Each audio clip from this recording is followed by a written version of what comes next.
Sir Jim Ratcliffe has, in very certain terms, tweeted out his support for the manager, and to a very large extent, I do understand him. I mean, you don't want to just up and change another manager simply because in the early stage of the season he's not performing well and the media has been on his back. I get it.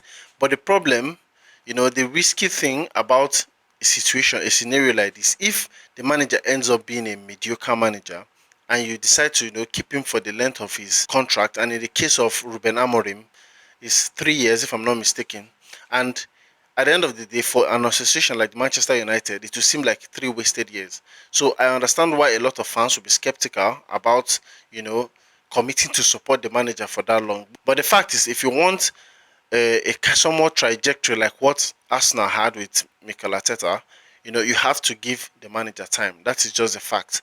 If after his contract expires, he hasn't really come good, you can now move on to a proper, maybe a new coach, but up until then, I think it's fair that he's given the time, to grow the team, just like Mikel Arteta had, to be able to bring in his type of players and players that can actually play the way he wants to play. It's obvious that part of the things affecting Reuben Amorim in this Man United team is actually just the players unable to play the way he wants to play with the formation he wants to play. So I think it's only fair that he's given a couple of transfer windows to get his ideal type of players and who will be able to execute what he wants, and then we can now fully judge him then, right? But until then, I think it's fair that Jim Ratcliffe, supports the manager and insists that he's going to give him time.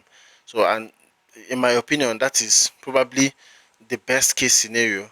But let me know what you think, most especially if you're a Manchester United fan. What do you actually think about the idea of giving Amorim time?